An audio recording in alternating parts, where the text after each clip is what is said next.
me ki mata haka? Haihuwa ta kai. Eh? Naƙuda ta kama ta. Ita mai jin jikin ka. Da naƙuda ta kama ta. Wayo ka kashe ni malam. Ina jin ki mana yi bayani. Da naƙuda ta kama ta. Sai ta so ta kashe ta wurin naƙudar nan. Da ba ta samu sa'a sai Allah ya ba mutane rubara sun an ka zo an ka kira ta. An ka ta hota rungumi mai gagacen diyarta. To tun farko wani yarinyar tare take da ita. Aikin komai ta ka so yi mata kai. Ita ko ta ɗauke ta zaman uwa. Zama na limana ita ta yi ma aiki ita ko ta sai gishiri da kayan miya ta kai mata. Aiki in ba ta da lafiya ta ce ɗiyata ta ho in ki sa ni aiki in sa ki aiki in ce to. Sai ta sheka ta so ta yi mata ta faɗa masa da kowace ta ce ta yi. Ai wanda ya saka aiki bai yi ma bane ba. Wanda ya saka aiki bai yi ma bane ba. Ta yi ki yi mata ina ne wanda ya ce ya saka ga harka ɗin. To mu ba mu aza cin amana na ba. Sai ta yi. To shi na naƙudin nan ta kama an ga kira ta rungume ta. Sai ta gane da cewa lallai ilahi an kama an gane sai an tace amana ta an gaba ta tace to sai ta kashe jariri. Ta kashe jaririn da a cikin ciki. Ba a mai da rai ba. Ita ko sai ta yayi ta yi tuwo. Ta ɗauko ta sako mata mara biyu. Ta kawo mata ta ce ya ta ga tuwo. Na ga ba a yi muku abinci ba. Saurara. Ke so abin da nake so makarkatan nan a aishe ta. Wallahi illahi.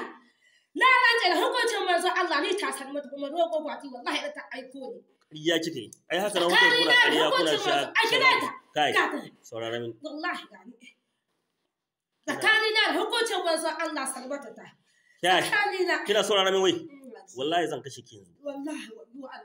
Kina so in kashe ki? To abin da saurara mana. Yasa abin da nake so da ke. Duk wani abin da kika sata na ciwo da wani abu ke doke shi. Ciwo kala ba ko lissa mata. To duk ki cire su wallahi ko in kai ki lahira yanzu. Kuma in an ka sake cewa wani abu ya sake wata dan nan yanzu an ka sake cewa wani abu ya dawo mata wallahi zan zo in kone ki an kawo ki zan kone ki. Kuma wallahi ta samu ciki mun halaka shi. Kuna ji abin da ga wani go? Ina jin. Dan haka yanzu abin da nake da su ba ni son wani dogon surutu da wani tunato ne. Ku iska ƙarya gare ku yanzu ya za ku haɗa ta da ƴan uwa da sauran ki ce wai ta dogo wanci da wanci. Dan dai ku hada wata fitina. Wallahi ba fitina. Wallahi ba gaskiya na ba zan kashe ki. Allah. Yanzu ina kashe ki wallahi ki cika. Wallahi kashe. Ki sallama ki ta. Ki bude baki ki sallama ki ta.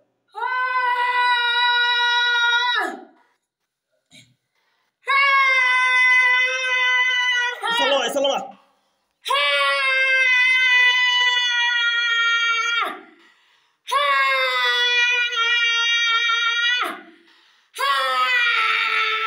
Não, sai an jima, sai an jima.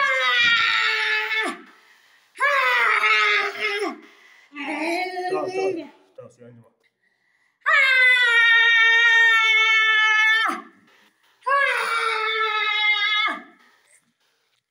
Sallama. Sallama ka ce. Assalamu alaikum. To bude baki. Ko sai an jima.